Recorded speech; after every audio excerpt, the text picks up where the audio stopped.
Всем привет! Сегодня фильм «Бёрдман», 2014 год, режиссер Алехандро Гонсалес Иньярриту, оператор Эммануэль Любецкий, композитор Антонио Санчес, в главных ролях Майкл Китон, Эдвард Нортон, Эмма Стоун, Наоми Уотс. Жанр – драма-комедия. Бюджет 18 миллионов, кассовые сборы 103 миллиона. Множество наград, среди них «Оскар», в номинациях «Лучший фильм», «Лучшая режиссерская работа», «Лучшая операторская работа», «Лучший оригинальный сценарий». Чё-то я не понял, в каком месте эта комедия. Мне смешно не было. В целом фильм обалденный, оставил неизгладимое впечатление. Я даже не знаю, сколько раз его пересматривал. А операторская работа и монтаж просто невероятные. Сцены настолько длинные и склейки в них идеальные. Ну, я предполагаю, что склейки, потому что камера так просто не может. Сюжет: актер Риган Томпсон, 20 лет назад отказавшийся от участия в супергероической франшизе «Бёрдман 4», пытаясь уйти от надоевшего образа, задумал осуществить театральную постановку по Реймонду Карверу, американский новеллист. О чем мы говорим, когда говорим о любви? На Бродвее. Проблемы валятся на главного героя одна за другой. Плохой актер, занятый в постановке. Хороший актер на замену Майк Шайнер, но со своими амбициями и высоким гонораром. Бюджет, трещащий по швам. Беременная якобы от него актриса, бывшая жена, дочь, работающая у него помощником. Журналисты, берущие интервью у главного героя с вопросами от «Делали ли вы укол поросячьей спермы для омоложения?» до цитирования Ролана Барта, французского литературоведа. Культурная работа, которую выполняли боги и эпосы, сегодня выполняется рекламой стиральных порошков и героями комиксов. И вы не боитесь, что вашу постановку сочтут попыткой смыть клеймо забытого супергероя? Риган Томпсон: нет, не боюсь. Отец, унюхав и затем обнаружив у дочки запрещенные вещества, начинает отчитывать ее. Она тоже не остается в долгу. Отец: Это важно для меня, не для тебя и твоих циничных друзей, чья единственная амбиция собирать лайки. Это для меня шанс сделать что-то значимое. значимое для кого? Твоя сраная карьера закончилась на «Бёрдмане 3», когда люди стали забывать, кто играет эту птицу. Ты ставишь пьесу по книге, написанной 60 лет назад, для тысячи белых толстосумов, которые только и думают, где им выпить чашечку кофе после спектакля. Ты делаешь это не ради искусства, а чтобы вернуть свое место в жизни. Но существует реальный мир, где люди бьются за свое место каждый день. Ты боишься, как и все мы, что ты пустышка, что тебя нет. Да, ты прав, тебя нет, смирись уже с этим. Зря она это все сказала, этим она его добила. Может, он и сам не верил в успех, но нужно пытаться, пробовать. Спустя 20 лет его бы и в «Бёрдман 4» не пригласили. А имела ли она моральное право на эту правду? Сама-то она кто? Зависимый человек? В смысле больной, которая даже работу не могла найти, работала у отца. Я понимаю, у нее обида на отца, тогда будь принципиальной и не общайся с ним. Для меня это самая сильная сцена в фильме. Оба актера хорошо сыграли, эмоционально. Насчет зря не зря, каждый сказал, что думает. Мир изменился, и старшему поколению многие вещи непонятны. Для дочери он не авторитет, потому что в данный момент он реально никто. Карьера его скатилась, их отношения никогда не были хорошими. Нужно быть великим, а пока ты им не стал, никто не будет в тебя верить, даже собственная дочь, тем более, если ты с ней не близок. Ну а потом характер. Он начал на нее наезжать, а она не из тех, кто тихо посидит, послушает и попросит прощения.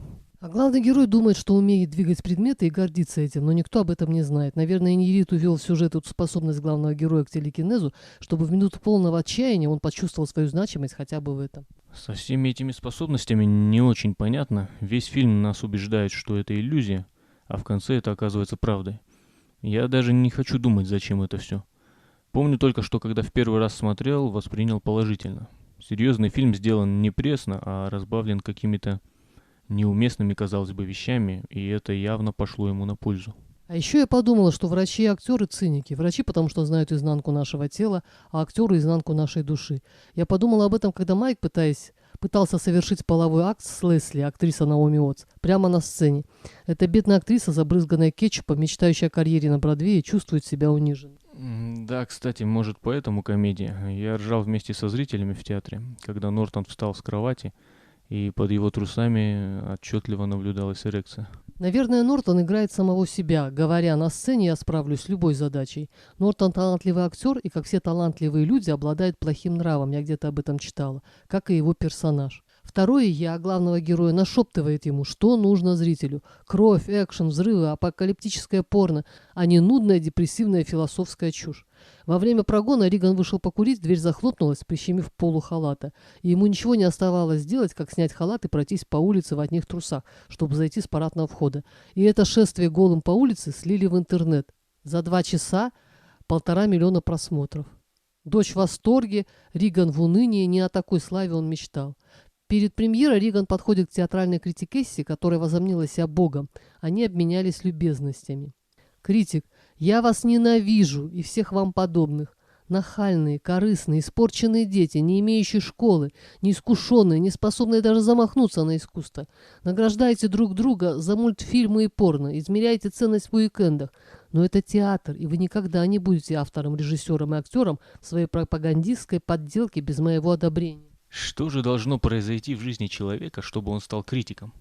Что вы тут пишете, рецензию? Нелепо, уныло, все ярлыки. Маргиналии похожи на заболевание. Вы думаете, что звуки у вас в голове – это истинные знания. Ни слова о технике, о структуре. Набор тупых домыслов на фоне еще более тупых сопоставлений. И главное, что это вам ни черта не стоит. Рисков ноль. А я долбанный актер. На эту пьесу поставил все. Ваша пьеса обречена. Я напишу разгромную рецензию, и спектакль закроют. Вообще странно, как судьба постановки целиком и полностью зависит от рецензии какой-то тетки, даже если она критик. Ну, это Бродвей, может, там так. Сама тетка неприятная. Меня очень напрягли ее слова. Что же должно произойти в жизни человека, чтобы он стал критиком? Сама не смогла стать режиссером или актрисой, вот и злится, убеждая себя, что разбирается в высоком. Да, нелегко режиссерам приходится, всегда перед дилеммой: снимать серьезную нудную бредятину, на которую трудно найти деньги, или экшен с элементами эротики и триллера. И, как всегда, нудной бредятины от себя добавлю, что во многом наш герой виноват сам. Почему жена ушла? Потому что на праздновании в их доме он приударил за какой-то дамой, и не просто приударил. А вот я помню, что он вроде кинул в нее нож, но я не знаю, может, это как раз и было причиной. Когда снимался в «Бёрдмане», почему не вложился в какой-нибудь бизнес, хотя даже если бы он и вложился, наверняка вел бы его неумело и в конце концов разорился. Очень плохо выглядел, потому что много пил, а для актера лицо самое главное. Еще я заметила, что во всех фильмах персонажи в преклонном возрасте сетуют на то, что были плохими мужьями и отцами. Наверное, потому что, будучи молодыми и супругой кожей, мужчина на расхват, им не до семьи. А когда становятся старыми, с дряблой кожей и без денег, никому не нужны. В данном случае он актер, и в молодости был востребован. Какая может быть семья, если ты все время на съемках? А эпичные блокбастеры типа 3 частей Бёрдмана быстро не снимаются. Да и вообще, если мужик при делах, я считаю, остальные члены семьи не вправе требовать от него чего-то. Какой-то дом он купил, который должна была унаследовать дочь. Конечно, домов надо было купить много, пока деньги были, но актеры, они такие. Финал неожиданный. Главный герой на сцене стреляет в голову себе боевым пистолетом, не совсем удачно и остается в живых. Успех премьеры грандиозный, критикесса пишет восторженную рецензию, дочь завела отцу страничку в Твиттере, 90 тысяч фолловеров за один день, и только Риган опечален. Он, наверное, понимает, что успех сомнителен. Не застрелись он на сцене по-настоящему, возможно, никакого успеха бы не было. Да и просто он устал. Старый, морщинистый, всеми забытый актер, затеявший какую-то театральную авантюру, жалкий даже в глазах дочери, он шагает из окна и улетает вдаль, чтобы никогда не вернуться. Не хотела нравоучений, но жалко людей. Мы-то в сказки не верим, люди летать не научились. В первый раз я не мог понять, как можно отстрелить себе нос, пытаясь совершить самоубийство. Но потом до меня дошло, что это намек на клюв птицы. Может, типа с Бёрдманом покончено и начинается новый виток? Его второе «я» молча теперь сидит на унитазе и спускает воду. Но Риган решает его все-таки добить. Опять же, непонятно, это психическое расстройство или птица внутри него действительно существует, так как он полетел. Концовка очень понравилась, и я не хочу думать о том, какой смысл в нее вложил автор. Просто выброситься из окна слишком банально. Еще музыка странная, состоящая только из ударных. Я Бёрдмана посмотрел после «Одержимости», и мне тогда казалось, что это какие-то связанные фильмы. Они одинаково идейно и по настроению, и музыка это словно подчеркивает.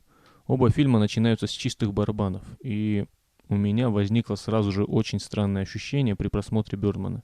Тон был задан, и я словно приготовился к чему-то в духе «Одержимости», и так и оказалось. Фильм гениальный. Ну, на этом все на сегодня. Всем пока. Пока.